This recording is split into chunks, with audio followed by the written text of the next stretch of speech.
Hey, welcome to No Ideas Original Sports. I'm back with Theo and Reem. How you guys doing? Doing pretty good, pretty good. Can't Same here, complain. man. Everybody. Good, man. Glad to be back, man. Back talking about some things. We seasons done progressed, and we had towards the end of the season, last couple of games. We got a couple of interesting themes going on. One thing we've been hearing about is this NBA play-in tournament. I mean, it's a lot of. I'm hearing a lot of criticism from different players, and I'm just gonna start it off like this. I didn't hear this criticism at the beginning of the season. Why do I hear this criticism at the end of the season? Yeah, I think that's a good point. Um, I know before we went live, we touched on LeBron, and I remember seeing some quotes of LeBron where it might have been from last year, where he was saying the teams at the bottom. He was like, somebody quoted him where he was saying it would be nice if all those teams had to battle it out for position to get in a nice little tournament. Then they actually implement it, and now the Lakers are slipping into that position, and his story changes. And then I think I don't know if he was necessarily quoted, but I know Luca was similar, right? Beginning of the Yeah, season, had nothing to say about it. Then Dallas, fell into that 6, 7 seed, and now he's vocal about it, against it. I don't know how I necessarily feel about it either. Personally, I think it's a little crazy in a sense that you work hard to get into those top eight. yeah. Um, and then a team, not to say the other teams aren't working hard, but they are the ninth and 10th seed. And here it is. You have a chance where you don't make the playoffs and they get in over you, but yet you had the better record or whatever the case may be. Um, but at the same time, I understand why the league is implementing it, and it's definitely made these games recently a lot more interesting, for sure. Because now those teams in the ninth or 10th position will probably be mathematically eliminated, with only 4 or 5 games left. But now they're in it, so these last few games are probably the most interesting I've seen in a long time. The playing game, I personally don't like it. I get it. It makes money, I guess. It has some kind of intrigue, so to speak. But I don't like it. These guys playing a full season. If it was like an abbreviated season, I'm all for it. But if you're gonna play a full season, then come off an abbreviated break from the bubble. So I mean, this is why I don't like it. I think 82 games is more enough games for these guys to get it together and make the playoffs. And but listen, right now we're in an era where it's all about business and money right now. So NFL going 17 games, saying maybe baseball might go 250 games. Who knows with those guys? So I get it. But from a fan standpoint, for me personally, I don't like it. I think 82 games is more than enough for these teams to get their act together and make a playoff run or playoff push and make a 7th seed or 8th seed. So, but that being said, I understand what's going on. I, I gotta say I don't really care for it either. I mean, some of the stuff is strange, like even the way the order, like the 7, 8, 9, and 10 teams play, like it's like you. Why is it not like 7 versus 10? It's like 7 versus 8 and 9 versus 10. So that makes no sense. That's not really fair either. And again, like you said, as Kareem said, listen, the teams at the top work hard for those positions. Now they got to play into these different things and play these guys. Hmm. And you got a situation too. I really think it's just to try to generate some interest in the league because I think ratings might be dipping.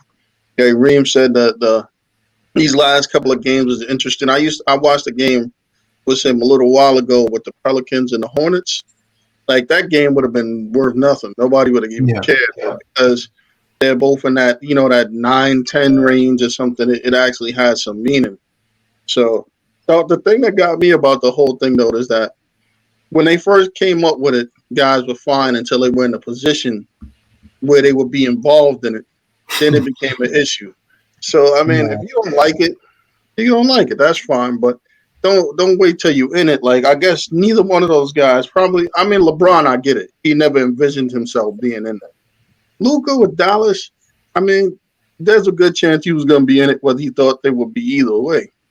But LeBron, I mean, for LeBron for a team like the Lakers, it actually would hurt because now he's like you said, he played a lot of games. Now he's gonna have to play more games, yeah. so With a that torn that ankle. could hurt them. And God forbid you get in there and you get a team like the Lakers playing a hot Golden State. There's something that Golden State Steph goes out, drops 52, and they lose that game, and it's over. I mean, I think the league would reevaluate it anyway, because if LeBron gets knocked out in the playing game, that's going to change the whole ratings of the playoffs. And I think how it works is 7 plays 8. Whoever wins that one locks up the 7th seed. And then 9 and 10 plays each other. Whoever wins that plays the team who lost the 7 and 8 matchup to see who could secure the 8th seed. So if you're in the 7 and 8th position, then you have at least 2 games to try to get the 7 and 8. So LeBron's got to play twice. He got to play twice now. Yeah, if you win, then you get the 7th seed between the 7 and 8. If you lose, then now you're waiting to play the winner of the 9 and 10, and whoever wins that gets the 8th seed.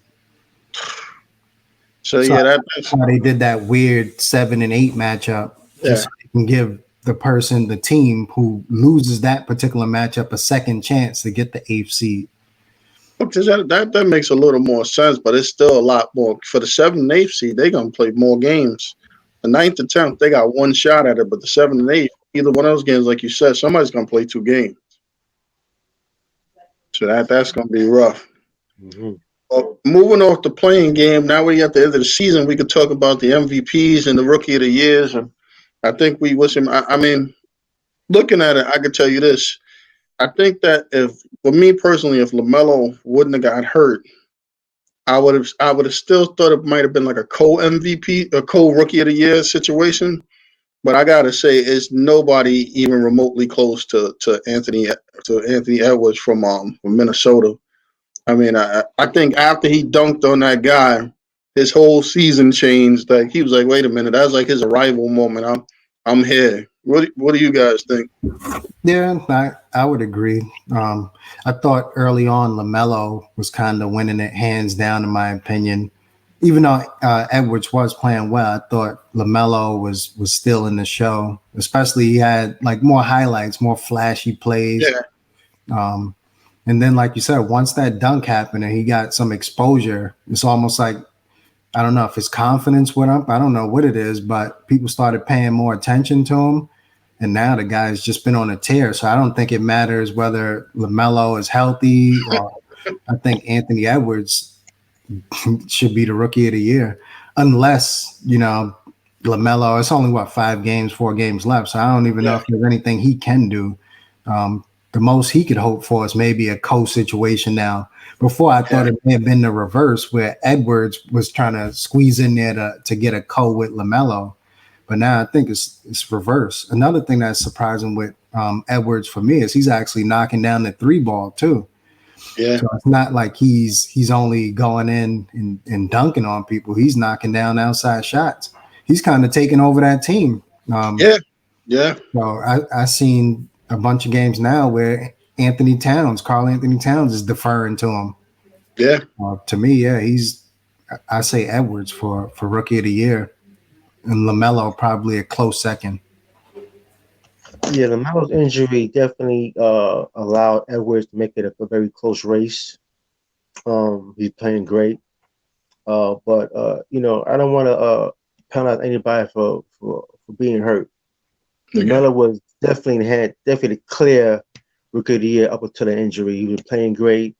He's getting a lot of praise from the top tier ball players throughout the league, showcasing his ball playing ability.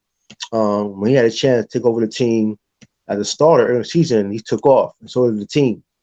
He was playing great up until his injury. But after his injury, he kind of stayed afloat, so to speak. I think Edwards took him some time to get adjusted, unlike LaMelo did. But with that being said, both guys can win the award. I will still give it to LaMelo Ball, just being a little more consistent throughout the season. But if Edwards does win it, I have no problem with that as well. I mean, to your point, Theo, I think you're right. I think LaMelo has had like a bigger influence on winning. I could definitely say that. Yeah. The Hornets definitely, you could see the difference with him and without him and the way they were playing and winning. So, yeah, that could be the case. And if they don't, like you said, if they don't really go into that injury and amount of games and all that stuff, it's a good chance that he may still get it. So Yeah. that's definitely. I So who do thought you we guys went think down. should be the who you guys think should be the MVP? Because there's a lot of like different ways we can go with this. But I mean, I I would have to go with Joel Embiid. I mean, that's kind of my feeling on it, but it can go a lot of different ways. What do you guys think? I would probably go with the Joker from Denver. Like you said, there's a ton of different people. Well, maybe not a ton, but there's quite a few people who are standing out. Originally, early on, if you go back to some of our talks, I had Dame up there as my pick, but now I think he's kind of faded, as well as Portland in general. You know, they're in that play-in, mode, trying to avoid the play-in. They may be a play-in team, play-in tournament. So I think Dame is kind of taking some steps back. So now I've replaced Dame as my favorite with the Joker. I think he's picked it up a lot more than I thought he would when Murray went down. I thought maybe he would take a step back because he doesn't have Murray out there. So all the attention would go to him. Teams double teaming him, triple teaming him. And I watched what he did to my Knicks the other day. And I said, man, this guy, how do you stop him? His game isn't the flashiest, so maybe that's why he doesn't get some of the credit he deserves. It doesn't look pretty, but it's certainly effective. So I would go with the Joker. Yeah, I'm going to agree with Reem. I think the way I see it is that the Joker been playing outstanding from game one to game right now. I think Embiid was there with him as well, neck and neck. He probably took a little dip with injury. Maybe he wasn't Yeah, swung having the same output as Joker was. Still doing his thing, but wasn't having a high output of the way Joker was. CP3 been playing very good that's a all good. season long. Then went up to another level to outstanding, like the Joker has been playing. But the Joker been playing outstanding from day one to day now. So I'm going with the Joker because he had a high level throughout the whole season and never dipped at any point in the season at all. He never dipped where other guys was good, then it went up. And B was great, went up, and went a little bit down. But the Joker been high level from day one to day right now. So I'm going with the Joker. I think So another guy who's at least in the conversation, I would say, is Luka. I know coming into the season, he was kind of like the favorite or one of the favorites, and I think he's been pretty consistent. I would say he's up there. I don't see him winning it because Dallas record isn't what people like thought it would be. They're kind of in that play-in tournament mode right now too, trying to fight for positioning. But I think Luka would be somebody who's up there. Of course, you have LeBron. LeBron is up there every single season, I would say. Other guys who probably would be in there if their teams were better, I would say Bradley Beal. Another guy coming out of nowhere. Well, I shouldn't even say out of nowhere, but starting to get a little more respect. Again, is Russell Westbrook, right? Hard to overlook what he's been doing. So he's kind of like sneaking in there for me. I don't see him winning it, but I would say he's one of the top guys. He's at least in the conversation. So hey, I got an interesting one since like Theo brought up the fact with Lamelo with the injuries. Where would James Harden had fit had he not got hurt? Yeah, where would he stand in this? Because I at the thought he was time he leading was it. playing without KD and Kyrie. So Yeah, where I would thought he James was Harden? leading it, to be honest with you. Before he went down, I would have probably, instead of saying the Joker, I would have probably been saying Harden if he maintained that same level of play with or without Kyrie and KD. Because once he got switched to the point guard, once Kyrie said, you run the point, he just took over. I thought in the beginning he was kind of deferring a little bit too much when Kyrie was running the point. But I guess he was kind of like figuring his way on the team. But once he did, the guy played at an MVP level. I would say if he maintained that, he would have been my top pick. Yeah, he was definitely there for sure. He was definitely there without question. Being new to a team, I guess taking a step back and trying to fit in his way into the team. And then once he got in the court, he was clearly the I would say the best. He could be the best player because what it is that from my point of view, Durant and Kyrie don't make them better. Harden make other guys better on the Yeah, court. Yeah, I gotta agree with that. Yeah, good point. I could say that I could always say that he could be the best player, not the most talented player with his KD, but he'd be the best player because he gets me involved, Kenyatta involved, Kareem involved, and stuff like that. Well, the other guys is more of a one-man show, clear it out, let them go, so to speak. But Yeah. Mahar's on the court, everybody's involved in tune to the game. He gets his 10, 15 assists the way Westbrook does.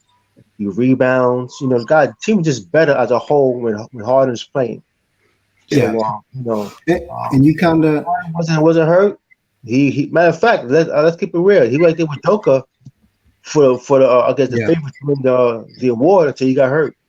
Yeah. I know you like looking at that Nets team. You've kind of seen some of those guys take a little bit of a step back since Harden went down. Not so much KD and Kyrie, but I look at a guy, the big man Claxton. He was catching a lot of those oops. Yeah, Harden was in there. Now you don't even see him out there. I don't know if he's hurt.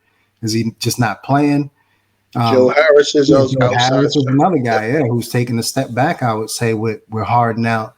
Because you got Kyrie who's dancing for 18 seconds, 19 seconds, looking to get his, like you said, mostly clear it out and go. KD is not so much dribbling the ball, pounding the ball that much, but he's mostly looking for his. But yeah, I would say Harden definitely makes those guys better. Yeah, he has a bigger impact on winning than the other guys. I think Theo put it perfectly. They may be more talented, but as far as impact on winning, Harden is ahead of both of those guys. So we have some interesting stuff going on in the NFL. So we always talk about who's the best teams and best quarterbacks and everything. So we could possibly be the best quarterback in the league, or at least in the top 2 or 3 that we always mention. Aaron Rodgers basically saying that he may never go back, or he might have never played another game for the Packers again. I mean, I don't necessarily believe that'll happen, because you hear all types of things about firing the GM and all the rest of this stuff. But I mean, could it possibly happen? Yeah, I'm hoping that the first thing that came to mind for me is I said I hope this is not like another Barry Sanders type of situation where, granted, Barry Sanders was a little bit still he was earlier on in his career still. Rodgers is probably at the tail end, but it almost felt like that to me, where here it is, you have a guy that's playing, he just won MVP. So you got a guy that's possibly willing to retire and step away from the game rather than play for the Packers again. And if it does happen where he doesn't play for the Packers and he ends up retiring because they don't want to trade him or whatever the case may be, I think it would be an unfortunate situation for the game, and something that the league should probably take some type of look at. Granted, you can't go around forcing teams to trade players, but the same way teams can go around and cut players as they please, I think players should have some leverage too to demand out when they want, and should be granted some flexibility there if possible. I don't know how they would go about implementing, because again, you can't force teams, but I would hate to see Rodgers step away from the game. But I hope he does basically continue to play. The guy just won MVP, and I would like to see him play for a team that's a contender. I think the Packers seemingly have done everything they can to kind of like disrespect the guy in a sense. And what I mean by that is, I'm sure it's well documented, right? How many offensive players have they drafted in recent years, right? To me, that's disrespect to a guy who's all about winning. Here it is, your top player on the team, MVP, and you can't draft an offensive player to get him some help. So I can understand his frustration. I can understand why the team doesn't feel any need to necessarily move him. Why trade our MVP, right? So it's kind of an unfortunate situation, but I hope it works out for both the organization and Rodgers. Well, before I get started, I'm gonna say I hope as long as you don't get traded to the Redskins, I'm ecstatic. Say that. Definitely, it's a power situation. Both guys want, giving one power. He feels he deserves power because he's been a face of the team. MVP. You know, he's been great year in, year out with no help on offensive anyway, all defense. But sometimes guys like Rodgers go about things the wrong way. And I'm quite sure that he could have go about it the right way, but he chose not to. And this is not news about Aaron Rodgers to go about things the wrong way, so to speak. You know, so sometimes there's teams that be like, listen, you know, he is 37 years old. Maybe a team felt that he was regressing 2 years ago and want to make a change. But obviously he's not regressing at all. He still maybe 4 or 5 years left, whether it's in Green Bay or somewhere else. Yeah. But I think Aaron Rodgers is just wants more power, wants more say so. He deserves that. I agree with that. But he's going by is very immature, but not surprising anyway. But that being said, say it again. As long as he'll get traded to Washington, I'm fine. Another thing I find disrespectful with it is that here it is. You have a guy who just won the MVP, and as of right now, from my understanding, he has zero guaranteed dollars. So there's no guaranteed money to him right now. Like you would think a guy like that would have like at least a couple of years left on the deal. But like you said, I guess given his age, they thought he was regressing or was non-committal to him, which is why I think I don't want to put words in his mouth, maybe feeling the way he does. That's part of it, I'm sure. Get a more payday before he be a full-time Jeopardy host. That's what it's going to be like. Yeah, I mean, that's what it is. I think they went about the whole thing wrong. I mean, I know if I was the Packers, I definitely would have took him seriously. But at the end of the day, I mean, factoring into it, which is true, this year was a really good quarterback. We don't know how they're going to turn out, but as far as quarterbacks, this is not necessarily the year you want to trade your quarterback for a pick. Because you have 5 guys taken in the top 10 or 11, 5 quarterbacks. So, plus he's 37 years old. He is Aaron Rodgers. But unless you're in a position where you one guy away, you weren't going to trade the number 1, 2, or 3 pick for Aaron Rodgers at this point. Not on the teams, not at those level teams. So I don't know if they would have got value, the necessarily value for him this year mainly because of his age. Mm-hmm. And then you look at it like as far as those guys not drafting any people to help them, forget about only not drafting people. They didn't even want to sign the running back. Jones, he was about to walk away. They don't want to bring the guys back. You don't even know who's the second receiver on Green Bay besides Devontae Adams. It's been like a committee. Yeah. So they don't know what they want to do over there, but they know they don't want to pay him and they don't want to pay any top talent. That they do know. Right. I mean, and you think about it, right? I think that with the Barry Sanders thing, a lot of people don't realize that Barry Sanders wanted to come back. He actually came back to Detroit and he tried to get them to trade him. And they tried to trade him again and they refused to trade him because they didn't feel like they got the assets or what they wanted. So he just went back and retired again. It was like 2 years afterwards. He wanted to come back. They wouldn't trade him. Yeah, it's hard to get full assets back when somebody retires and comes back and retires again. You're not going to get equal value. Yeah. No matter who that player is. So it's kind of asinine on the Lions' part to even think that they can get equal value back with any player who's retired and came back into the game. So, yeah. I think in Aaron Rodgers' case, they probably should have traded him because now what's going to happen is, first of all, teams know that he wants out. So automatically, I'm not going to give you top dollar for a guy trying to run out of there. He's trying to leave. He's 37. And let's just put it where it's at. Aaron Rodgers is not necessarily the greatest teammate, or from what we see on the outside, is not exactly the easiest to deal with from a diva standpoint. But this is still Green Bay. This is the pattern of Green Bay. Remember what happened to Brett Favre, right? Right. This is what they do. And, you think about it, things could be handled differently because remember in the beginning, we didn't hear about Aaron Rodgers. Remember Russell Wilson made some kind of strange request like, trade if you want to trade me his 5 teams or something crazy like that, and that never took any got any life or legs to it. So that kind of went away. But I don't think this Aaron Rodgers situation is going to go away. Yeah, because it seems like he's just prepared to walk if necessary. I don't know if Russell Wilson was prepared to do that. He's still kind of sort of in the prime of his career. I don't think he's reaching the tail end. So, and I think the Seahawks knew that. So it was one of those things like, we're willing to wait you out. I don't think with Green Bay, Rodgers kind of, he already got a Super Bowl. He, granted, I'm sure he wants more money. Who doesn't? But he's made money. So he may be just willing to walk away from the game if needed. Yeah, I think that's a How about Green Bay just trade Rodgers to Seattle for Russell Wilson, man? Straight up, man. Just do it like You that. would have to give me up because of the age. It sounds crazy, but because of the age, you'd have to give me more. That's the only reason. Like from a skill standpoint, I don't think either one of the teams is hurting either way. Just that Russell Wilson could probably play for another 10 plus years. Mm. I think is Russell Wilson maybe what 31 maybe Yeah, they want 32 right 31, 32. So we've seen it with Tom Brady. He could play to 42 if he wanted to, 40, 42. Whereas Aaron Rodgers, like you said, it's about 3 to 5 left if he wants to.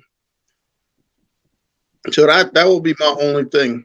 And I think Aaron Rodgers would be he'd be insulted if he got traded with a pick or something too. So that you might get a better Aaron Rodgers because he have a chip on his shoulder. Mm-hmm. So we watched the NFL draft recently, and we seen the outcome of something. Who do we think did well? Who do we do? Was there some head scratches, or who who do we think really did well and didn't do too well? Given the amount of players and rounds and everything else, it's hard for me to really keep track of all of the movement in the NFL draft. But thinking about my Jets in particular, I like what we did for the most part. I like that we picked Zach Wilson. Originally, I was a little concerned about it, given like I was wondering, all right, who did he actually play against? But I think you can make that same statement about a bunch of players. So I'm not too concerned about that. He definitely, after watching him more, passed the eye test for me. The guy has an arm; he can make every throw. So as a Jets fan, I'm excited for Wilson. And then I like some of the other moves. I think they drafted a linebacker to kind of like give him some protection. So I would say the Jets made some good moves. The Giants is another team. I think they made some pretty good moves. But yeah, there's so much movement. It's hard for me to keep track of everything in the draft. But I like what the Jets, the local teams, the Jets and Giants did. I think they did well.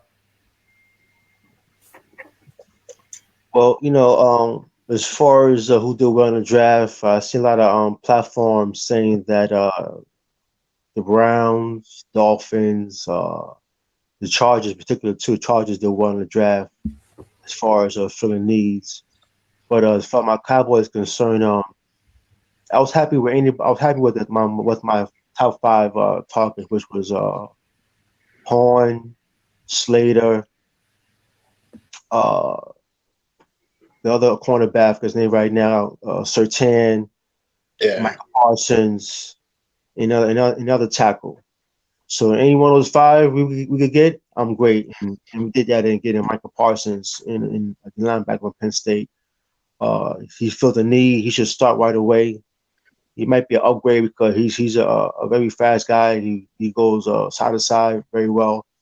I like our other linebacker we have from LSU, Jabril Cox. I love him great. He could cover tight ends, running backs, and they both got these guys played in the top conference and the best teams in the world week in week out. So that speaks volumes as well.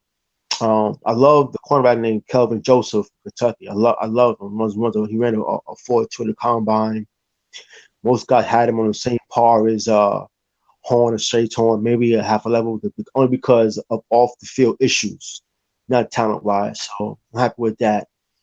And the rest of our picks is based on need at certain positions. So we got a tackle, got two tackles, another linebacker, and we signed an undrafted receiver from Stanford. I forgot his name right now. He's 6'5", 215, great size, great hands, and I'm hearing good things about him as well.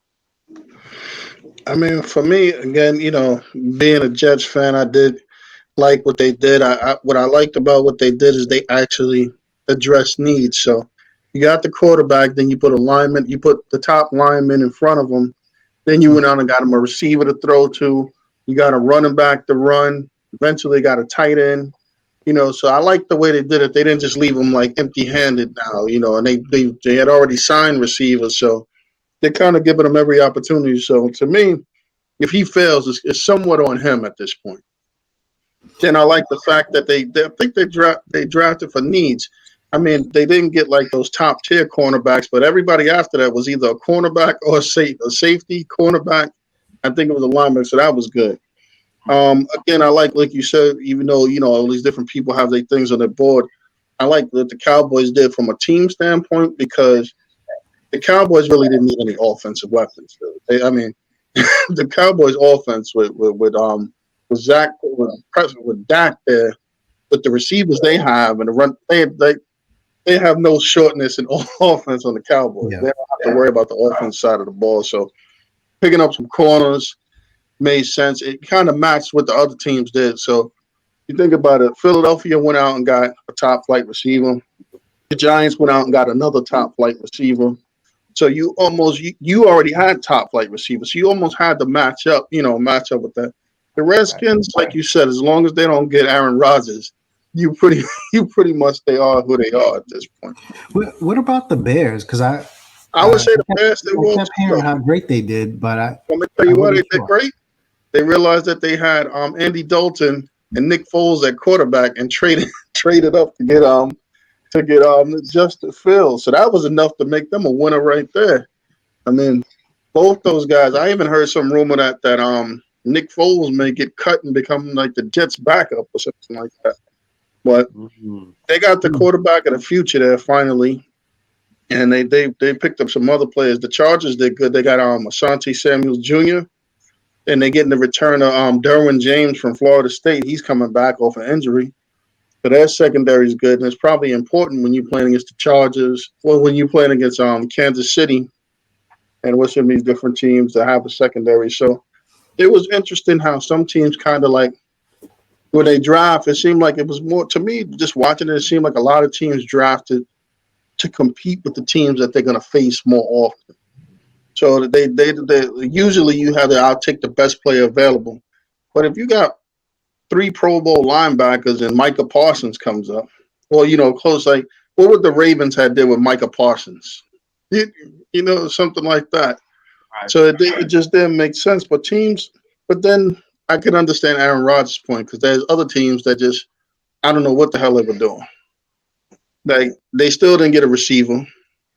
I mean, they still didn't get them weapons or something. I mean, I think they added a few players here and there, maybe a lineman or something like that, but they still didn't get him offensive weapons. And you look at certain teams, and it's like the Ravens didn't go for a top receiver either. So I mean, I don't understand unless teams adjust. So I couldn't see necessarily going out there thinking that you're going to run for 3,000 or 4,000 yards again.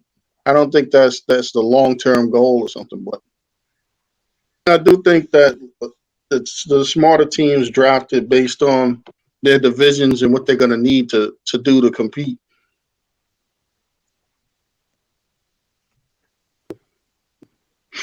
And then the NFL draft, when you watch it, I mean, I like seeing some of it, but I mean, I don't know how many people are hanging in there for the full 3 days for round 7 to see who they got in round 7. So that's that's the key.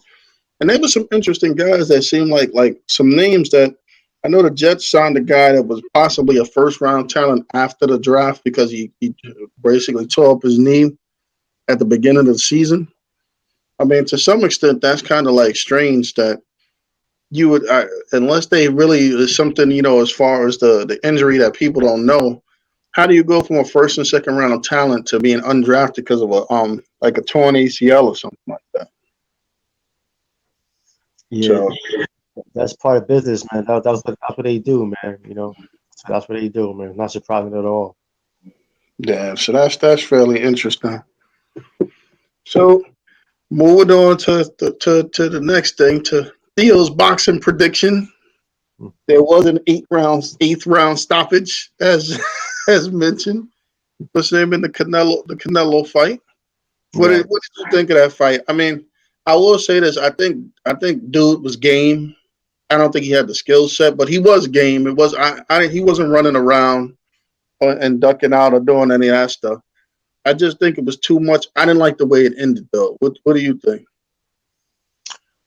Well, the guy asked for a bigger ring. What, 2 days before the fight? You didn't ask for a 22 or 24 size ring during negotiations, during the signings, and when the deal was signed. So why would you wait 4 days prior to the fight to say, you know what? If I get a bigger ring, I'm going back home. I was like, hey, go back home. Because you go back home, your career is ruined. Yeah. And then on top of that, we give you the ring size that you wanted, but you never fought in your whole entire life that the ring that you want size. You want a 12-foot size ring, but never in your career you fought At that size ring. So I don't really understand that. So that being said, you kind of played your hand, I guess, worried about getting hurt. Yeah. But like you said, he was definitely game. He's definitely a top tier fighter in the division. He definitely has some skill sets. He's the kind of guy that's dangerous. Probably could be some other guys as well. But when you talk trash, he was talking trash. He was talking shh. Yeah. He was. And he was getting beat up in that ring. Well, so he was getting beat up. People listen. The end of the game of getting beat up, getting punched in the face. So then that's their livelihood. They make money getting punched in the face. So seeing Canelo get punched in the face is not surprising.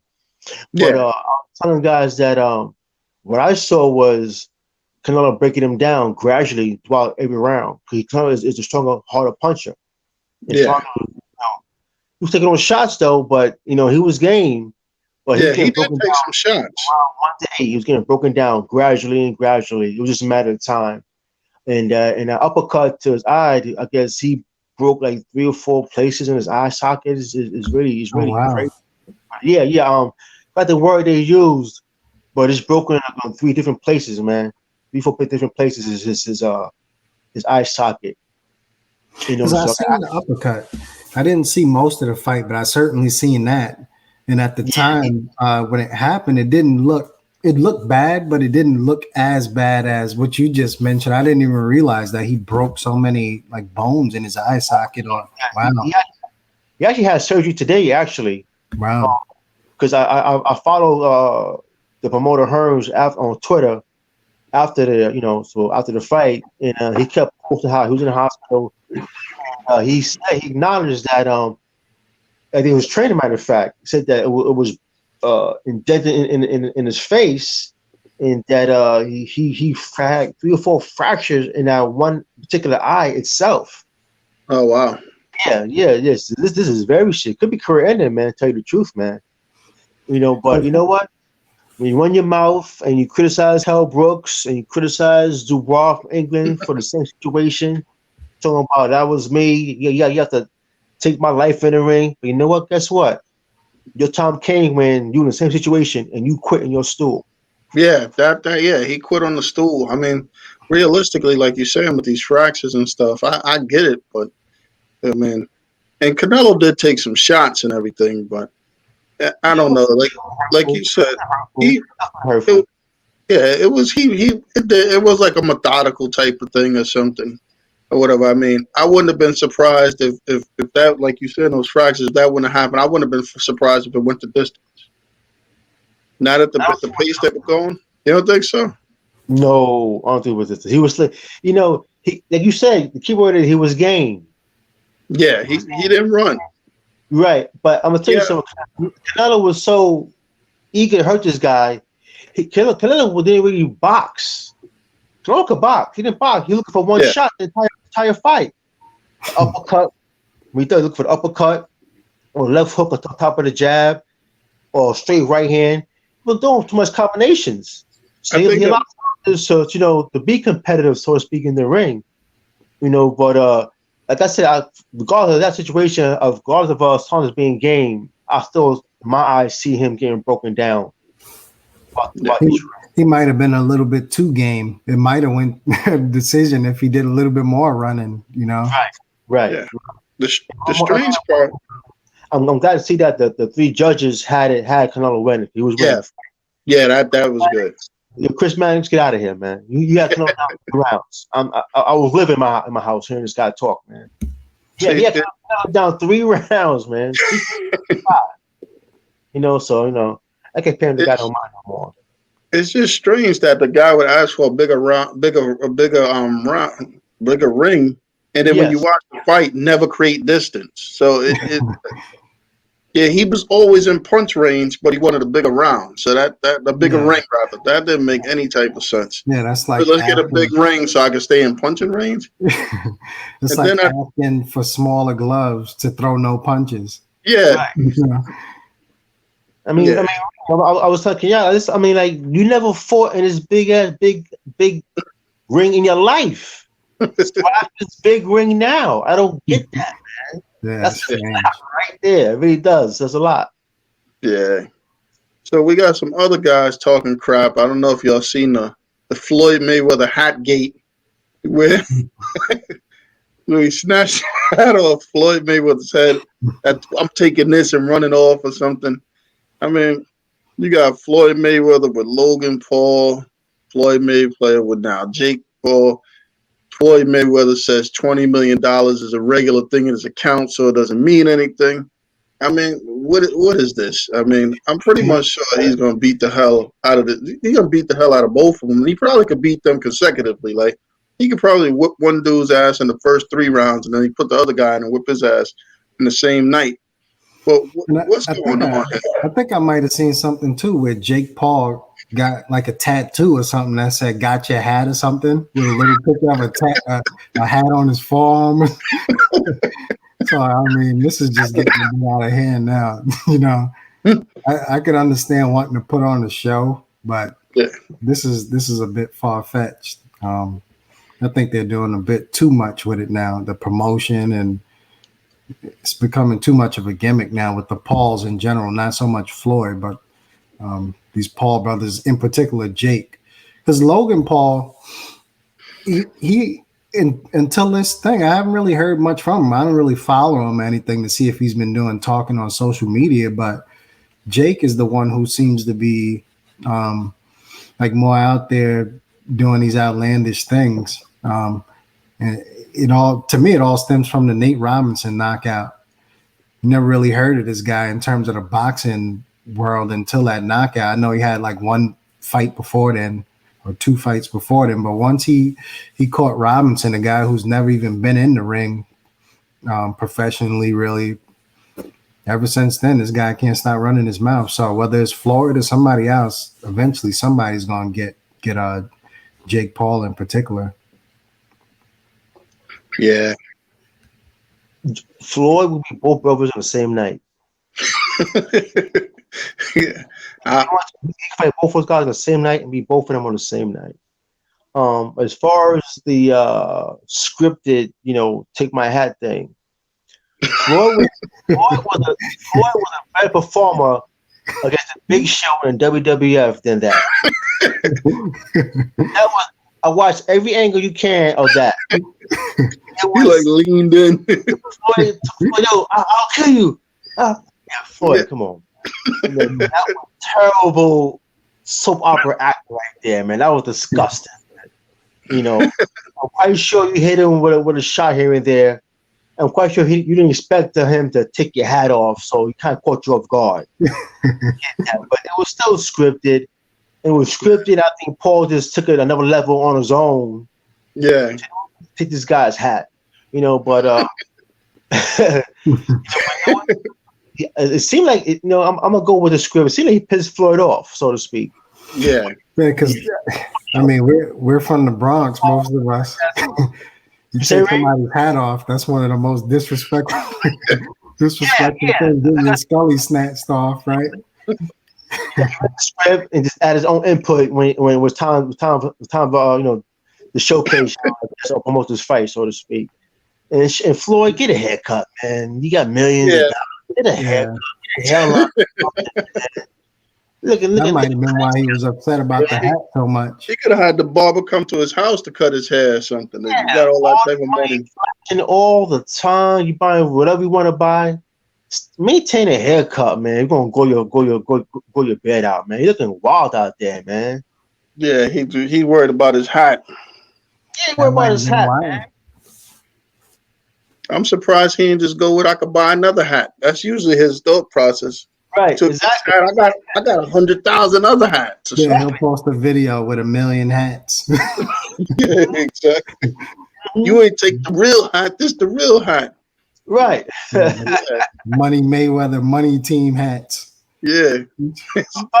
Floyd is smart though. He ain't fighting the more active brother with 4 or 5 fights under his belt. He's fighting the brother with 1 fight. So the human punching bag. Listen. I'll put it this, fellas. If I could make 100 million to fight the lesser brother, I'm fighting the lesser brother. Yeah. 100 mil, so it doesn't matter to me. So cool. You make it 100 mil? Cool. I'll fight little brother, man. Still get my money. I ain't fighting big bro. As long as I don't see Floyd transition over to what's that? The old folks fighting league, the joint that got Mike Tyson. Tyson Holyfield. Guys, man. I think Zab is in that too now. I think Zab's over there. And what's it? I seen some stuff. He might be over there or something. I can see that because Zab might be good friends, so I can see that happening, man. Yeah, that league, the 4-round specials. Yeah, what's Trinidad? What's Trinidad up to these days? This what happens, man. We have more casual fans than hardcore fans like us. Yeah, that's true. They know the names. Yeah. They don't want to see no Holyfield, Tyson, or Roy Jones and no more. No, but casual fans, we don't care. They want to see that. So that's a good point. Yeah, that's true. That's definitely true. So, some interesting stuff came up about the Olympics, about kneeling and Black Lives Matter stuff and everything, whereas they're not going to accept that now or something. Me personally, I don't kind of understand what's actually changed in society that we've achieved so much that the stuff is not acceptable. So, I mean, I don't know where they're really coming from with that. Like, you know, I don't see in the last year, especially with all these different things that have happened, where it's no longer necessary to present that type of, demonstration. I mean, I think the last time they had something like this was Johnny Carlos and I'm sorry, I forget his name, but the Black Fist in the Olympics or something, where they kind of got ostracized forever for that. But realistically, what's changed that we shouldn't be able to do this or be able to have the level of free speech? And should they participate or possibly boycott some of that stuff? Yeah, that's a good question. I don't think much, if anything, has changed. So I could see plenty of athletes potentially stepping down or backing out of it due to that. Plus, I'm also hearing that just in general that there's people over in Tokyo who themselves are looking to potentially postpone the games again or cancel the games due to COVID, in general there. So I'm not even sure if they should have games, to be honest with you. But as it pertains to kneeling and stuff like that, I think it's a bit far-fetched to try to stop people from doing it.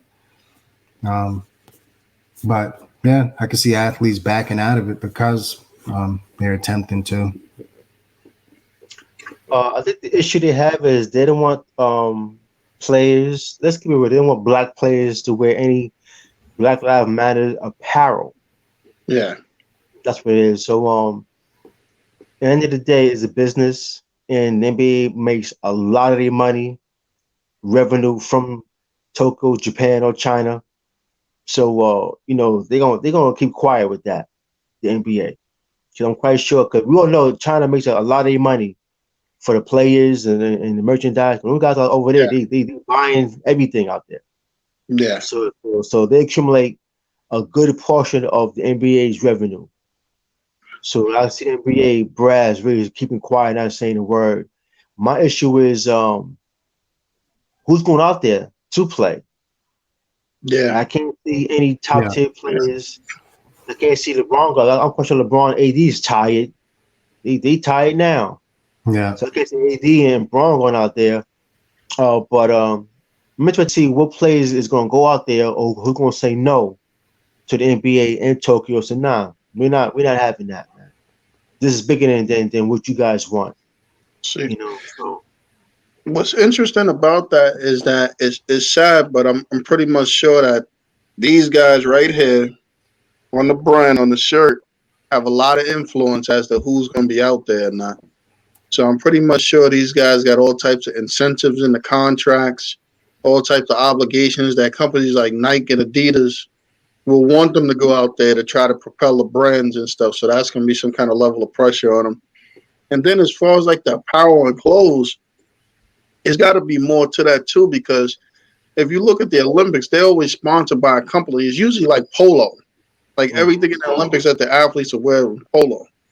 So if they got something with Black Lives Matter, maybe they should listen. Maybe they should talk to Polo and see if they can incorporate it in some way or something, or come to some kind of resolution to do it if they really want the people going out there. And as far as what Kareem said, they had something square where Naomi Osaka, the tennis player, she's the half black, half Japanese one. She's from there, and she was like, she don't even know if she wants to go out there with all the COVID stuff. So she's kind of she wants to play. Obviously, in the Olympics is a big thing, but with the COVID stuff, she's like, I don't know if I want to play. But they look at they're like you said. I think Theo hit it right on the head. They're looking at the bottom line. This is the way we push advertising. China's a big revenue. Japan, they make a lot of money for us. We send players out there. They tour. They do a lot of work out there, and they're a major audience for us. So we got to get these players and people to go out there. But like you said, which players are going to take a stand and say they're not going to do it? That's going to be a tough. I mean, it's sad to say. Like I can see some guys taking a stand, but yeah, I can see this turning into a much bigger thing or some uproar thing, because there's already players that in America that people don't particularly care for. Like I'll give you a perfect example. What if Kyrie is an invite and he decides not to go because of the Black Lives Matter thing? His image is already shot. You know what they'll do to him in the media if Kyrie decides not to go and he's invited? So certain players it's going to be real tricky for, because I can see him being easily a person that turns it down. right. One of the things these guys, most of them who would be invited, always have to fall back on is money. Yeah. Most of them, these guys who would be invited, they don't need it. Yeah. Kyrie isn't concerned about how much additional revenue Nike is going to make from him being there. Yeah, that's neither is LeBron James and Anthony Davis and Harden, Davis, and those guys. It's not like, and plus they've been there, done that, most of them. Yeah, right. So it's not like they're missing out on this once in a lifetime opportunity that they may not get again. If I'm some guy who's on the way up, if I'm up and coming player and I just happen to get an invite, I may be more inclined to go because I'm trying to build my brand. I may have just gotten a pretty decent contract. I'm trying to build my brand. If I'm Julius Randle, for example, and I get an invite, I'm going. Yeah, I'm going, unless I'm that concerned about my health for whatever reason, if I feel strongly about that. But outside of the health concerns, if I'm Julius Randle, I'm going. It's a perfect opportunity to build my brand. And I'm willing to put up with potentially not wearing the Black Lives Matter apparel, not kneeling. But if I'm LeBron James at this point, I've made hundreds of millions of dollars. I've won gold medals. Why do I have to go? You got to make it appealing for me. Let's see if we can do this right now. Let's see if we can put together somewhat of a team of players that we think would go. I'll put Randall. I would say I'm going to go with Michael Porter Jr. If he's invited, he would go.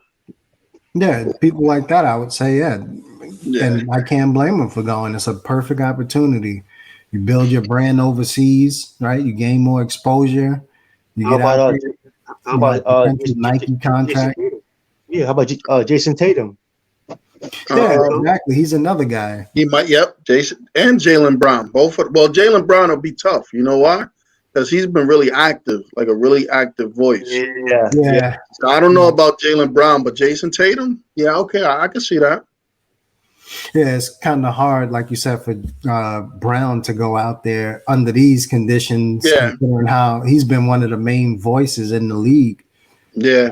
for the movement, Black Lives Matter movement, and stuff like that. So, brand wise, it would be a smart business decision potentially for him, but it may be a difficult decision for him to actually go out there if they're blocking him from speaking up. But yeah, Jason Tatum would be a perfect candidate to go out there. Here's a question: is Trae Young turning it down? I don't know. Probably not. You know, that's a good, like you said, good question. How about Zion? Yeah, I don't think so. Guys like that who need that, you know, expansion of their brand and stuff like that. This and brand will go through the roof. This brand will go way up, Zion. Yep, he just released those sneakers. I'm sure, you know, Jordan and whoever else is on the phone with him now and speaking with him. Think about it this way. Would LaMelo or Anthony Edwards, either one of them, turn down? I don't think so. I think they both would go too. So yeah, I think they're more inclined to get those type of guys than the original turnout that they would have had. Because this Olympics to me almost felt like the return of the LeBrons and those type of guys, because we went through that phase where the Olympics all of a sudden wasn't that popular. Guys just kind of sort of got tired of it. Yeah. But now I thought this Olympics was going to be the one that brought back the veterans to it. But I don't know, potentially it might have been ruined by this, you know, controversy over the Black Lives Matter apparel and such. Here's a question: could we win with those guys? I think we'll be. It's not a lock because I would say the world is definitely caught up. So I wouldn't pencil us in to win a gold. I think it'll be some competitive games. We'll lose a couple here and there. We may not even win the gold, to be honest with you. But talent-wise, I think I wouldn't be shocked if we won, but I also wouldn't be shocked if we didn't win the gold. That is with that type of team. Okay. And on the team structure, I think it was still the better ball players on planet Earth.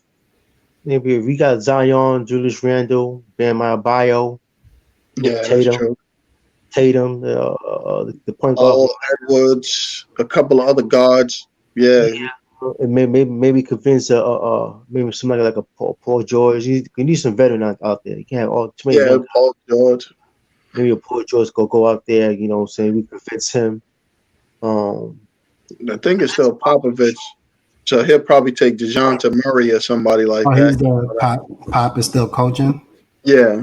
Yeah, I think it's possible. It'd be more tough though, because like you said, the competition level is very close now. But it does depend on the structure of the team in particular with certain players. If we got Bam, Julius and Zion and Tatum, definitely a good start. Trae Young, definitely. Yeah, that's true. Hey, what's him? Now that I'm talking about it, I got to say I did miss a few things in our local news or something. And just thinking about it, with Randall's playing, what type of deal they're going to do with Randall? I actually seen something today where they were working on a deal. That a deal's in the works. Yeah, I like the potential deal that's in the works, which is essentially a max contract for him. If he waits until 2022, I think they say his max contract goes through the roof, which I'm not sure if the Knicks would do it. That super max deal, approaching 200 million or over 200 million. I don't know if I would do all of that, but I would max him now if he's willing to, because I believe it's like a 4-year, $106 million or something like that. And I think he's earned right now he's getting 20 per. I think that puts him up a little over 26. I think he's earned those additional $6 million per season, given the way he's played. Plus, if you want to attract other players, you got to take care of your own at some point, you know. And who in recent times is more deserving, I would say, of a max contract from the Knicks than Julius Randle? I know when we first got him last year, I definitely wouldn't have been saying this. Even early in the season, I wouldn't have been saying it. But the guy came here. he took the criticism last year from all of us. You know, we criticized the hell out of him, and the guy just went out and got better in almost every facet of the game. His defense got better. He became a better leader. His jump shot got better. I can't say enough about him now. He's still not the perfect player, but who is? But I would definitely give him that max. If it's 4 years, 106 million or whatever it is that's floating around out there, I would say give it to him in a heartbeat. Lock the guy up. In addition to that, I want to add that I think the last rookie that we drafted and extended, I heard was something like, it was like Charlie Ward or something crazy like that. So in other words, what I'm getting at is we got to pay RJ Barrett. You know, he's not there yet, right? This is only his second season. So he has 2 more under this rookie deal. But at some point, we got to commit to our own players. And RJ Barrett seems like his trajectory, I would say, is definitely all-star potential. We're going to have to pay him too. We can't let this guy walk, you know. So I would like to add that, but I would definitely pay Julius Randle. One last thing I would add, since I got cut off on the football segment there, is I seen did you guys see about Robert Saleh, where he had the little video out where he was saying at the end of the practice he went to the back of the huddle waiting for the head coach to speak, and then he realized remember he was the head coach.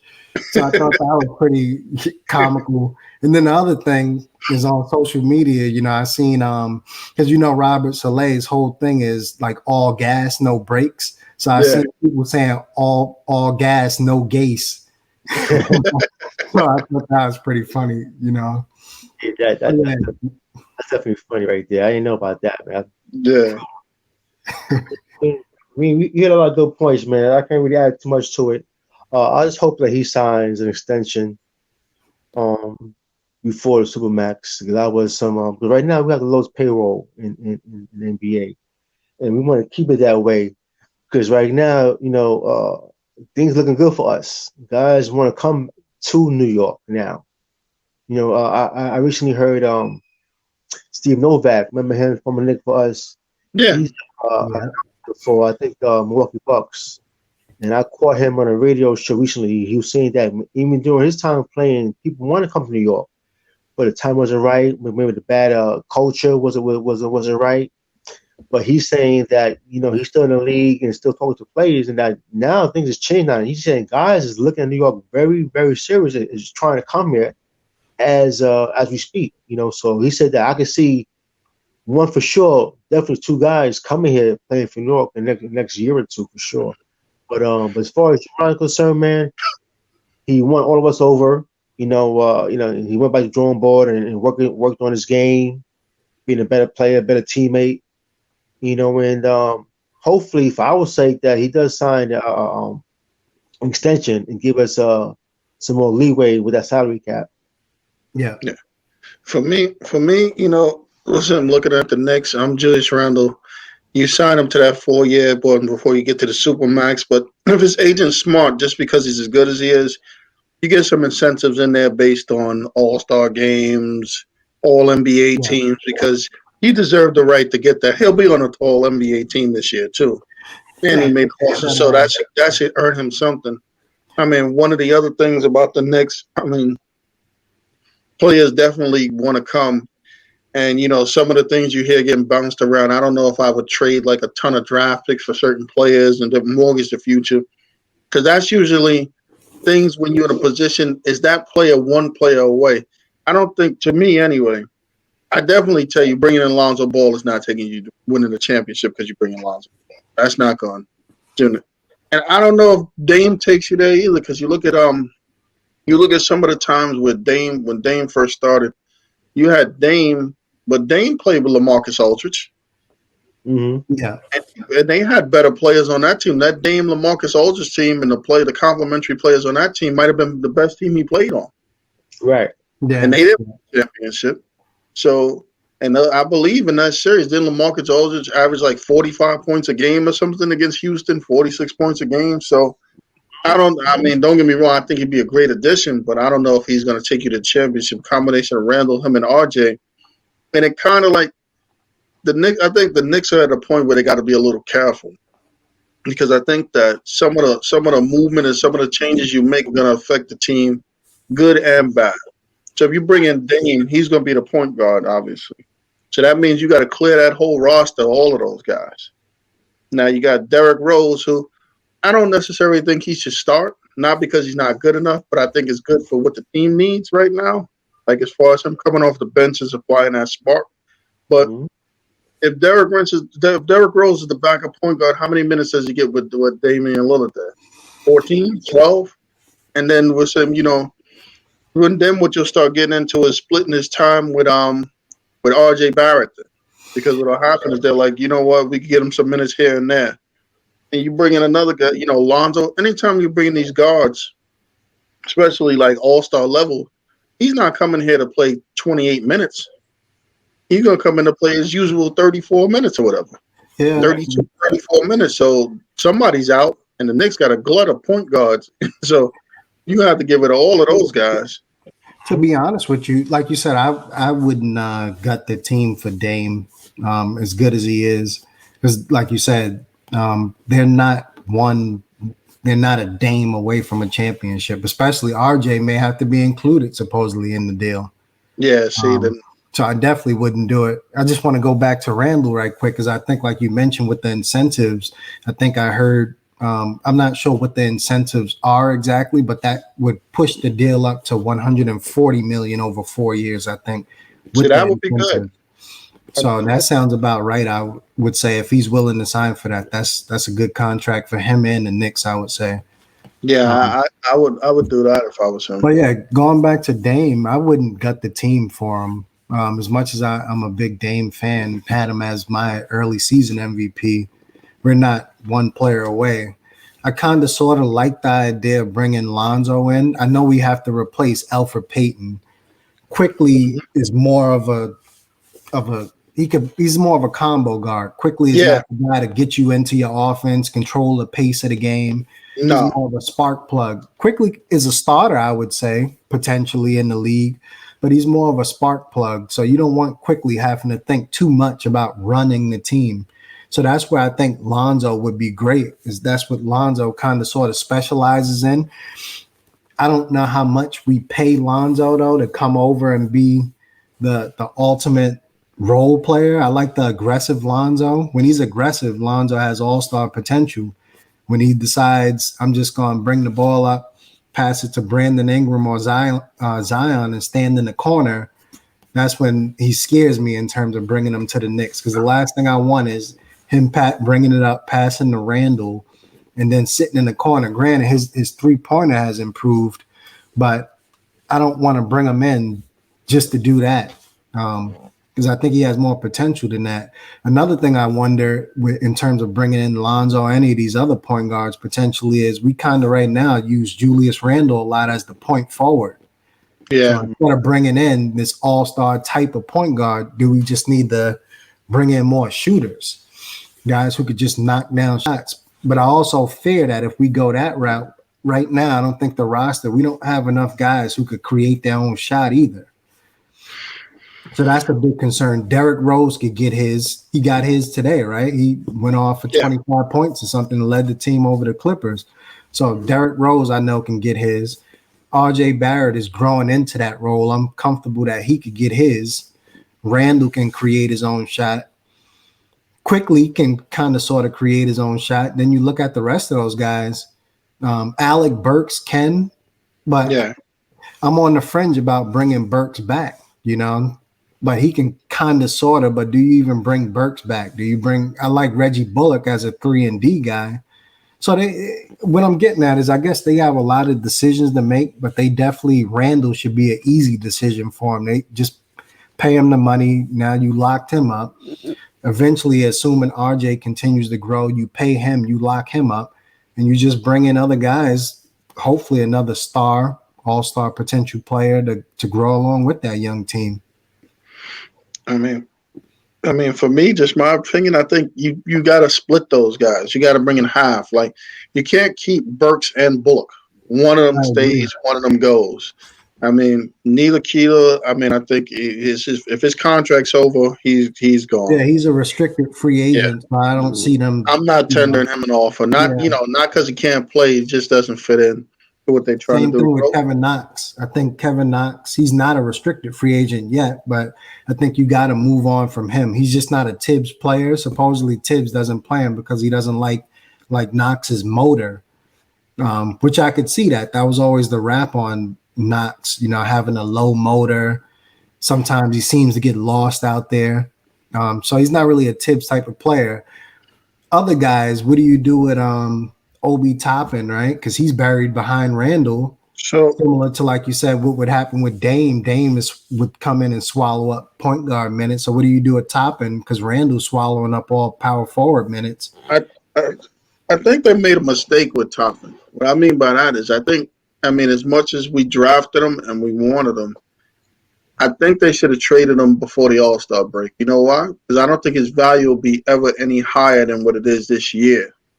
And because the more people get to see him, the more people get to see him, the worse.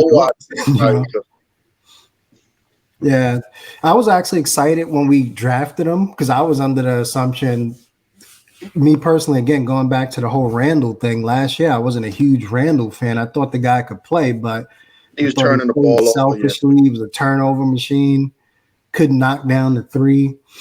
So I don't know who other than Julius Randle potentially believed in him this much, But given that, obviously the management didn't either. That's why they drafted a power forward. So I was excited when we drafted Toppin in the sense that I didn't think Toppin was the greatest because he doesn't really have a low post game. His handle isn't that good. But I thought he would be a decent Julius Randle replacement. I said, all right, we'll just treat Randle like Marcus Morris, right? We'll move Randle around the trade deadline, get a late, first round pick or two for him, maybe a decent young player, Devontae Graham or somebody. We kept flirting with Terry Rozier, so maybe we get him somehow for him, and we move on. We start Toppin. But now I think all of that with Randall's emergence has kind of thrown Toppin just completely out of the – I don't see how he grows on this team. Same thing. Now I'm starting to wonder, is that same thing happening to Mitchell Robinson, given how well Noel is playing that defensive anchor? Mitchell Robinson is still good. He's kind of injury prone. How much do you pay him? Because Mitchell Robinson will be a free agent after next season. When I can bring in Noel for cheap right now, Noel is making $5 million. He may get a raise, but he's still, not going to command serious money for Nerlens Noel, I don't think. But Mitchell Robinson is still young. He still has that name, so he's going to be looking for a decent contract. At this point, I may rather go with Noel for the price if the price is right and trade Mitch, fellas, hindsight is definitely a good thing to talk about because, Obi is a player that fits this style of this era style of basketball, the stretch 4-5, so to speak. But the Knicks, I want Halliburton. Okay, that's fair enough. I want Halliburton, and the Knicks right now should have picked Halliburton and quickly. Yeah, you're right. They'd have rolled off the bench. They've been straight because it's a point guard. It's a point guard era. It's all about the point guard. Yeah. And the Knicks had a bigger need at point guard than having a need at replacing Julius Randle. Yeah. Agreed. So you dropped the ball on that. We're just fortunate that Randle decided to, go to the drawing board and work in his game and be better in all aspects of his game, mentally and physically, and being coached up. As far as I will keep Bullock before I keep Burke. I think Bullock is more steady, more proven, more healthier, and he's more productive than Alex Burke. Alex had his moments, but he can't stand the court, so to speak. So the guy was more healthier and also still being productive at the same time. So as far as Mitch Robinson is concerned, Knicks have the advantage because he's injury prone. So from a negotiation standpoint, the Knicks have leverage because they can say, listen, man, we want to keep you. We have no issue with you, but we want to offer you, let's say, $5 million instead of $10 million because, You played 30 games this year. You played 40 games this year. Then you've been hurt here. You've been hurt there. You broke this. You broke that. So as far as talk concerned with Mitch, Knicks have an advantage with him. But in RJ is he's progressing. You see every game. He got on the cover of Slam magazine. That's right there. He's doing something right. Because Slam don't put anybody on the cover.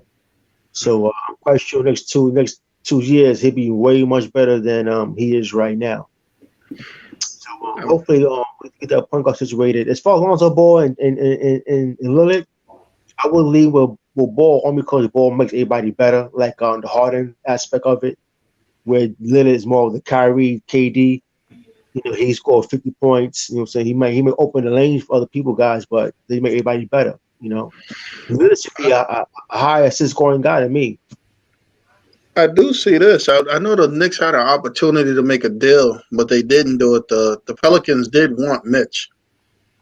So the only problem is now is that in order to get Mitch, I think the Pelicans might try to do this and the Knicks wouldn't do it.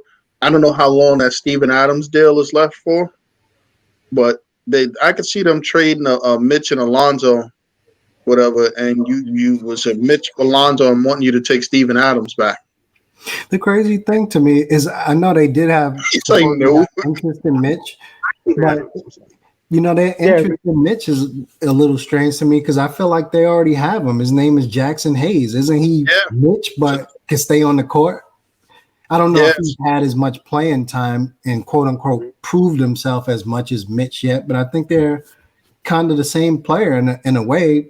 Tall guys get up and down the court, catch lobs, block shots, not the most physical guys. They're very similar, I think.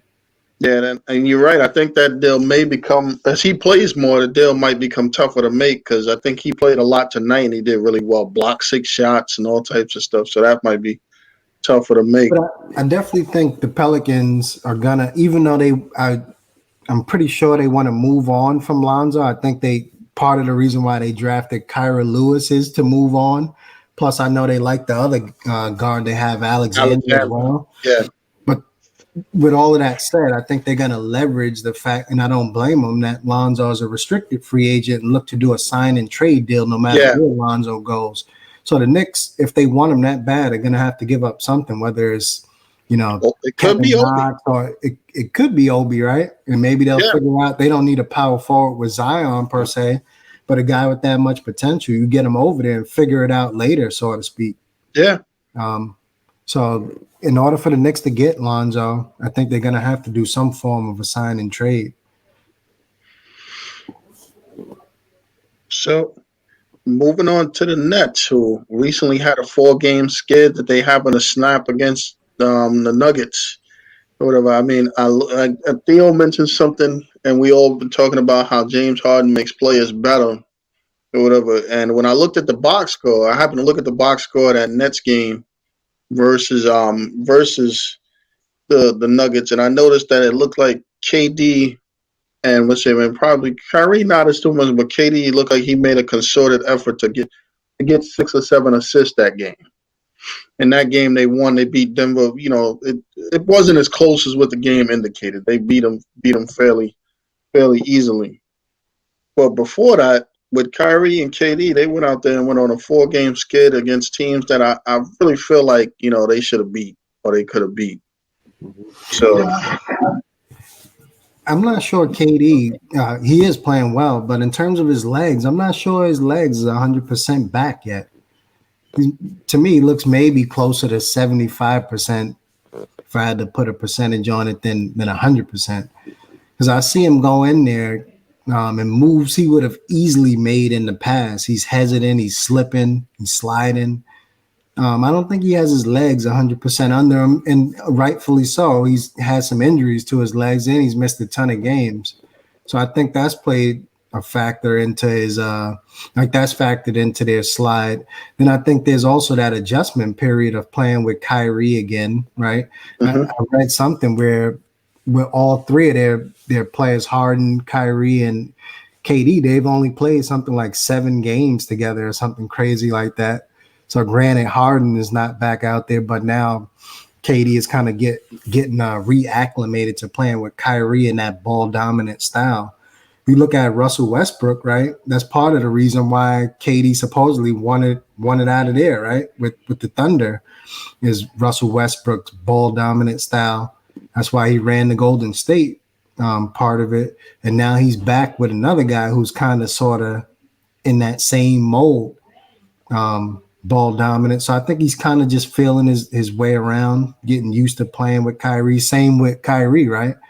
I've seen times where Kyrie probably should have took the shot and he's passing it to KD just so he doesn't take 2 or 3 shots in a row so that there's no friction and that type of thing. But I think they'll be fine. The biggest thing I think the Nets have to sort out is they obviously have to get healthy. And I'm still concerned about their defense and their bigs. But I think they'll figure it out. As long as they can stay healthy, the Nets will be a dangerous team. It's going to be hard to beat them in a 7-game series if they're healthy. The Nets will have issues. The Nets can't get no defensive stops. And, come playoff times, you don't get a lot of calls your way. Things change. The game has changed. The game is being officiated differently. But it's hard for these guys, to my opinion, to win a chip when you guys give them 120 points per game against anybody. Yeah. So it gets to a point where you're going to have to get some stops. And who do you have on that team to get some stops if Harden not available to make up for that defensive? I'm not saying Harden is better stopper, but his scoring ability allows these guys to, make up for lack of defense. But right now, these guys are getting way too many points, in my opinion, to, I guess, have a chance. Yeah, on paper, yeah, but from what I see, these guys are losing to anybody. These guys are having anybody who's put 120, 125 every game, man. So, and right now, the playoff time is about defense. The Lakers won on defense. Yeah. Not offense. So, what do you have to make stops will be a question for those guys come playoff time. I think you're right. I think it's I think defense. One of the things with defense, and from the coaching and all stuff is an effort thing. So I think unfortunately, I hate the way guys go about this whole coasting deal. You know what I mean? This whole coasting into stuff or something.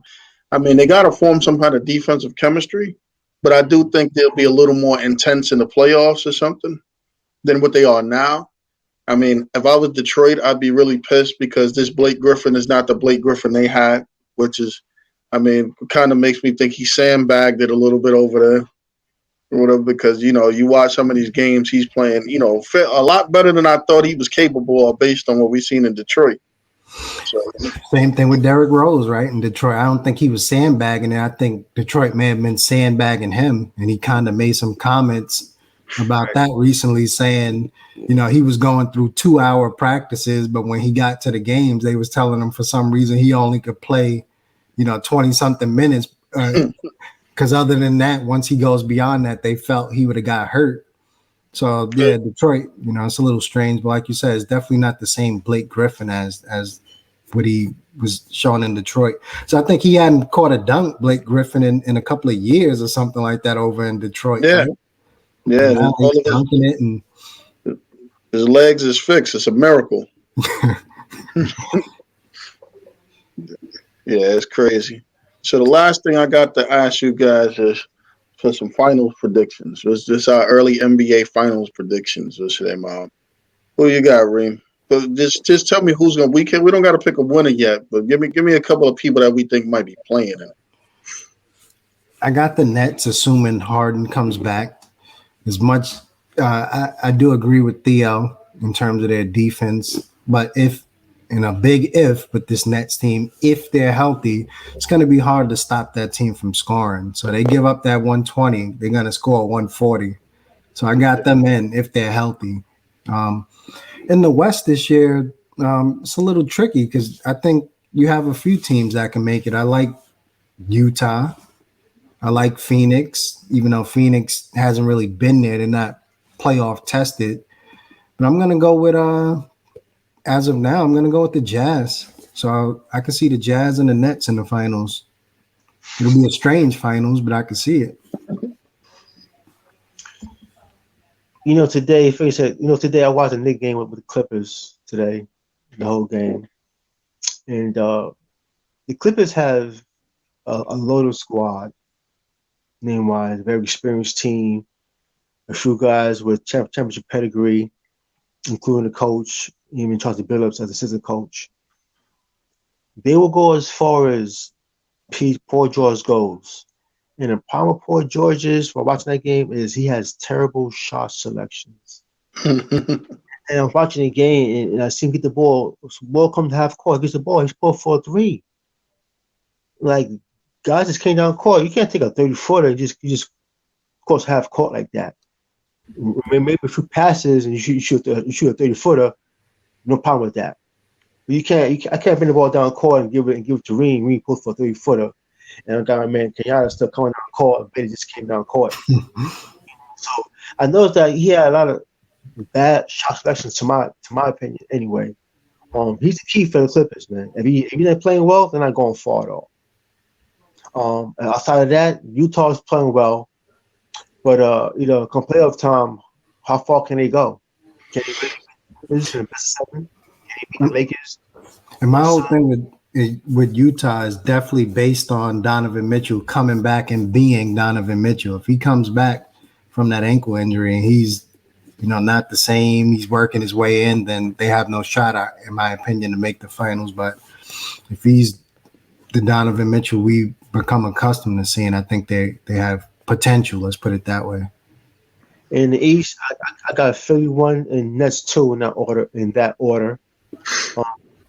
Milwaukee's 3. And listen, our Knicks, man. Listen, they're gonna be a tough out for somebody. Yeah, I would agree with that. Somebody, that's for sure. I'm not quite sure the Nets could pull it off if they play the Milwaukee Bucks. Certain teams have your number. And Milwaukee Bucks have the Nets number, and Johns is scoring 40 plus, averaging against them. Yeah. So I'm quite sure the Nets would love to avoid those guys if possible, because certain teams have a number, man. So, and my order once again in the East is Philly, Nets, and Milwaukee. If the Nets can't avoid Milwaukee as they progress to the next rounds. For me, I got it. I'm not even counting the Bucks. I think the Bucks, like you said, the Bucks, they do well in particular matchups. But if you counting on Giannis to hit 3-pointers to get that 45 or 46 points, I don't see it. So I got the Nets first and Philly second. And in the West, I got Phoenix first. And I think for some strange reason this year, I think I gotta say Denver. And then I'll go with the Lakers third, because I think the Lakers, it really comes down to how healthy those guys are. And if they got to get into playing 2 play-in games and all types of other stuff. And then I heard AD might have tweaked something. So I just think it's a bad health year for them. And I do think the sad part about it is I think that, I don't know, personally, looking at the way the league's developing and the players, how many more opportunities LeBron on the Lakers is going to have with that team. So with AD, him, and whoever else they get, the way the cash is strapped, they'd have to be real creative to be able to compete with some of these other teams, because Denver and Phoenix, what's Phoenix payroll? Devin Booker and Chris Paul, nobody else is making no money on that team. They could go out and sign a top flight player in the summer. Yeah, they do it too. So a lot of these teams have a lot of flexibility and monetary. So I think that this year and next year really pivotal for the Lakers as far as trying to win a championship with the current roster, at least, or being able to compete in that way. So that's kind of where I'm at with those. Yeah, I would say the same about in terms of being pivotal with the Clippers as well. Yeah, the Clippers, they gave up a lot of draft picks to get Paul George and to make all these moves. And I can't see that team staying together because they've been built for a championship. So I don't see that team staying together. I don't see Kawhi and or Paul George himself staying over there if they don't win, So even last year, right, there was like a little supposedly friction or whatever, the way they went out, which is why it cost Doc Rivers his job, because the expectations over there with that team is to win. So if they don't win a championship or at least make it to the finals or something, then who knows what's going to happen with that Clippers team.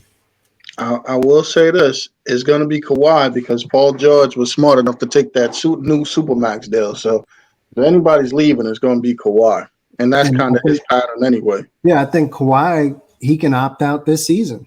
At the Yeah, end of the season, he could be a free agent this summer if he wants. yeah. Maybe he might entertain New York. That's a good. But I'm gonna leave that at that. So, you guys have any final words? Final words for me is I just wanted to say rest in peace to Terrence Clark. You know, young man from University of Kentucky lost his life tragically in a car accident. It's always sad to see anybody lose their life, but to see a guy so young, so much potential, full of life, to lose his life tragically when he was just seemingly months away from reaching his dreams was tough for me to watch and hear about. So just want to say rest in peace to Terrence Clark and prayers to him and his family. You know, just a sad situation all the way around. Yeah, I want to give a shout out to Giancarlo Stanton for the Yankees. He's playing phenomenal right now. He's looking like the Yankees. He looked like for the Marlins, should say, who the Yankees thought they was getting a few years ago.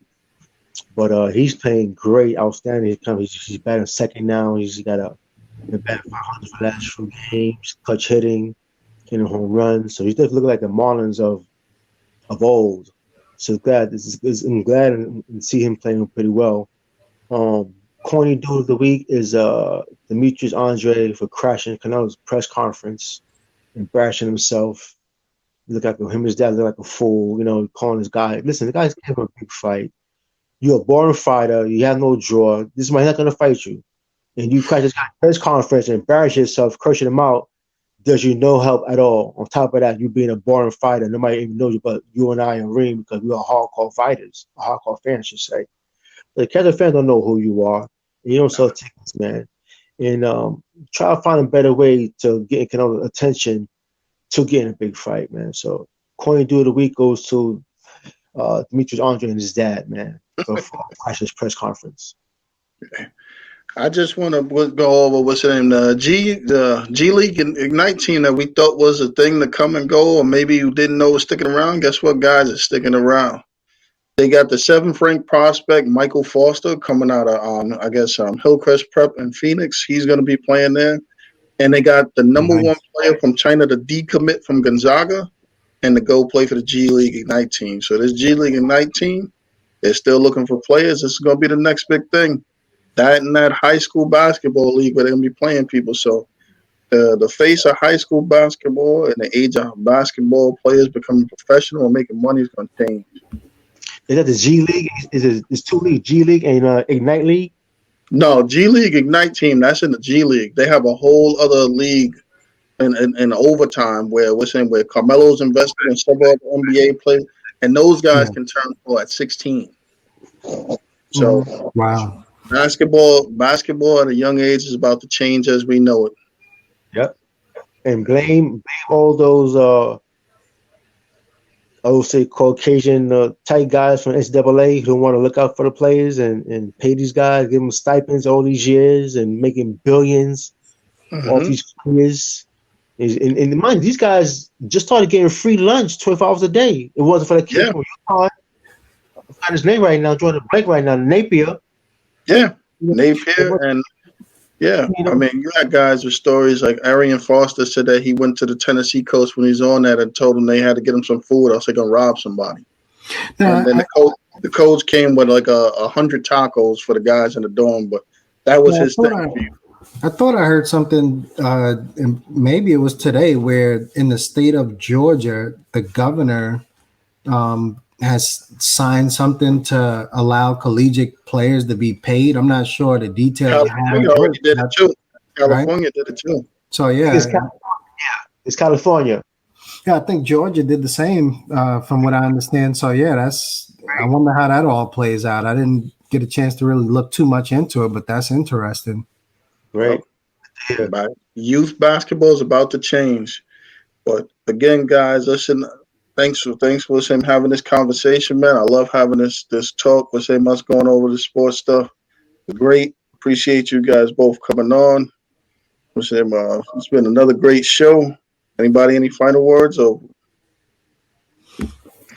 Happy Mother's Day, man. That's what's up. Yeah. Happy Mother's Day. Happy Mother's Day. All right, guys.